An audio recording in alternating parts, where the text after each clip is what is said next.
Welcome to another season preview. Today we have the Cincinnati Bengals. The Cincinnati Bengals have to be one of the more interesting case studies in the entire NFL. And for my money, they're definitely the most lopsided team in terms of the fact that they have such a star studded offense. And then you get to the defense, and it's like you're just like looking around looking for a difference maker, you know? And Trey Hendrickson was that, and we'll get into Trey Hendrickson. But there's I would say an 85% chance that Trey Hendrickson has played his last game as a Bengal. And as you all probably know, the Bengals have built up this stellar offense with Joe Burrow at quarterback, with Jamar Chase at wide receiver, T. Higgins on the other side. Both got paid this offseason. Sorry, Carl's here. Oh, hi, buddy. Both got paid per Joe Burrow's request, and it leaves minimal space to do other things with the roster, and the defense is hurting because of it. Now, the defense was hurting before, okay? Don't get it twisted. The defense was hurting before. For the last few years, since they got to the Super Bowl, the defense hasn't been the same. And back then, it was the strength of the team almost. And Joe Burrow is a top 4 quarterback in the NFL. I'd say he's comfortably number 4, okay? He has some great weapons. Jamar Chase, every year since he's gotten into the NFL, has had over 100 receptions.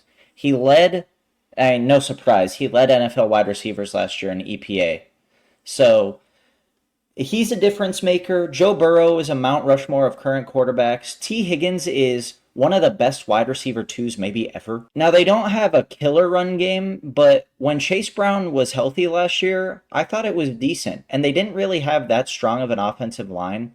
A healthy Orlando Brown, Amarius Mims taking a step forward at right tackle, plugging in Dylan Fairchild on the interior. All of a sudden, I start to like the look of this offensive line a lot more, and that means the running game is going to be a lot better. They'll no longer have Alex Kappa or Trent Brown, but honestly, they plugged in youth to replace both of these guys, and I think it's going to pay off in a good way. And I think the offense is going to be just as good, if not better, because they'll have a better running attack next year. On the defensive side of the ball, they just extended Shamar, or not extended, they just signed Shamar Stewart to his rookie contract.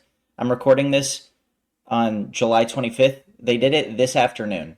So they just got him signed. It is July 25th. They drafted him 3 months ago. So I think that's kind of that paralleled with the Trey Hendrickson situation is a perfect example of the Bengals front office and mismanagement over the years and why they can't win. Some teams are just snake bitten. Some teams haven't been good. The Bengals seem to shoot themselves in the foot because of ownership. And they had to say goodbye to a lot of key pieces on that defense. Yes, the defense was bad, but some players that had really held it up and made it decent in years past are gone. Safety Von Bell, gone. Sam Hubbard, retired. Sheldon Rankins is on the Texans. Jay Tufeili is on the Jets. Akeem Davis-Gaither is on the Cardinals. And Jermaine Pratt is on the Raiders. I don't know where Mike Hilton is going, but I'm assuming he's done in Cincinnati. He might be retired, period. And that's what I want to get into. I want to get into their secondary before we really get up to the front and talk about Trey Hendrickson. So with Mike Hilton gone, it seems as though they're going to have Dax Hill play his 3rd different position since entering the NFL. So very strange career path so far for Dax Hill. He's played boundary, he's played safety, and now he's at the slot. And he's going to just be the Mike Hill replacement. And honestly, I like this a lot for Dax Hill's skill set. I think he would excel at either safety or slot corner. I don't think he's got the frame for boundary corner. And we'll see. I think this is the year where you have to decide if Dax Hill is the man or not. And if he's not getting that fifth year option. Then at safety, Jordan Battle, who was the Alabama safety alongside Brian Branch, who has become a top 3 safety in the NFL. Jordan Battle is going to have a long runway to be a starting safety in this defense. And I liked him a lot out of Alabama. And he showed flashes as a rookie, not as much as a second year player. He didn't struggle that mightily as a second year player, just didn't take a huge leap. Um, I'm excited to see what he can do with 17 games as a starter in that defense. And then those cornerbacks I don't love. Cam Taylor-Britt as your cornerback one is not a good situation to be in. I think at best he's a decent cornerback two. He's too handsy, too physical for his own good, and doesn't use physicality in good ways. And he gets burned or penalized for it all the time. And then DJ Turner being cornerback two, or Josh Newton, an extremely undersized boundary corner. I don't like it at all. Not a good room. And in an AFC North with guys like DK Metcalf or Jerry Jeudy, um, or even DeAndre Hopkins, Zay Flowers, and Rashad Bateman, they're going to be tested. So I'm interested to see. Now, they have been tested by most of those guys up until this point, but I just don't think the defense can hold up. Now we get into the linebackers. The linebackers is an interesting story because you say goodbye to Akeem Davis-Gaither and Jermaine Pratt this offseason. You draft Demetrius Knight in the second round out of South Carolina and Barrett Carter in the fourth round. Now, I think Barrett Carter is going to be a depth piece for a little bit now. I don't think he's going to have any runway to start anytime soon unless he blows the coaching staff's socks off at training camp. But this is likely going to be Logan Wilson and Demetrius Knight. I think Demetrius Knight adds a bit of juice, spunk, explosiveness to that Bengals offense that they're lacking. And I honestly think this infusion of young talent is really promising for the Bengals because they need to rely on these draft picks to hit because they don't have the funds to pay their defense. And that's where you get into the front four. They just signed their rookie Shamar Stewart to a fully guaranteed contract. And the Trey Hendrickson situation has gone so sour that I think there's no way that they get something done. And he was, without a doubt, their best player. He was 2 times better than their next best defensive player. That's how good he is. I love BJ Hill. He's not what he was in his prime. Trey Hendrickson is one of the best defensive players in the NFL. And they are not signing him. And they were a terrible defense with him. So I cannot imagine what they are going to be without him. It is a poor strategy if they are thinking that they can just plug Shamar Stewart in and replace Trey Hendrickson and say, well, didn't have to spend nearly as much money for him. Shamar Stewart was widely viewed as a guy with all the physical tools and upside, but never put the production together on the field. So he is very raw. He is extremely raw. He's going to take work to get that product on the field to match his physical traits. I can almost guarantee it won't happen his rookie year. Now, I could be wrong, but I could almost guarantee it. And then on the interior, you have BJ Hill, who I think is really solid. You know, he's going to do the same thing that he's always done for the Bengals. I just question how much it even matters, you know? I think the real questions are on the edge for the Bengals and in the cornerback room, specifically the boundary. I really like the Bengals offense, obviously. I mean, Jamar Chase and T. Higgins on the boundary. I think it's worth mentioning Andre Yoshivas has become really good just as a wide receiver 3, just knowing his role and excelling in it and taking advantage of opportunities. Jermaine Burton, I think he's got the talent to be an upscale wide receiver 2 in the NFL. He just can't get out of his own way.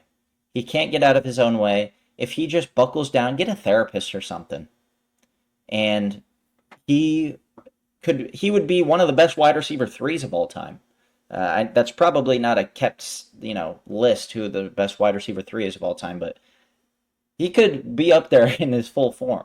And then they did re-sign Mike Gesicki, who, name is never going to pop out, but he found his, I don't want to say fountain of youth, but this past season, he kind of went back to how he played that first year he broke out in Miami in terms of just doing, knowing his role and excelling at it and seeing results because of it. And Joe Burrow is all about ball placement and manipulating defenses with his eyes. And a tight end like Gesicki who can get open in the short to intermediate areas and then turn upfield and get yards after the catch is perfect for a guy like Joe Burrow. So now I want to take a look at the Bengals schedule and see how they'll fare in 2025 and try to make a prediction. The Bengals start the season on the road, afternoon game against the Browns, excuse me. And then week 2, they host the Jacksonville Jaguars. Week 3, they go on the road to Minnesota to play the Vikings, and week 4, they play on Monday Night Football at Denver against the Broncos. Realistically, they'll have a good chance to win all of these games. However, I'm going to say they go 2-2. I think they probably start the season 2-0. I think the Vikings defense is going to be enough to if the Vikings defense, one of the best defenses in the league last year, holds the Bengals to under 40 points, are the Bengals going to be able to hold the Vikings under 40 points? I don't know. Broncos on Monday Night Football. Pat Surtain against Jamar Chase was a battle we saw late last season. And we're going to see it again. Did the Broncos win that game or did they lose? It was close. I can't remember how it went. It ended up not mattering. But I think the Broncos win it. It's in Denver. The Broncos defense is so good. The Broncos offense, I think, is going to take a step forward. And the Bengals defense has gotten worse. The Bengals offense they were as good as you can get, so they stayed about the same. And it was a coin toss last time. I think it'll be a coin toss this time. I'll give it to the Broncos. They start October at home against the Lions before going on the road to play the Packers, and then they come back home to host the Steelers on Thursday Night Football. Week 8, they then play the New York Jets at home, and that concludes October. I'm going to say if they went 2-2 in September, I'll give them... Oh, this is tough. I'm between two possible outcomes. I'm going to give them 2-2 again.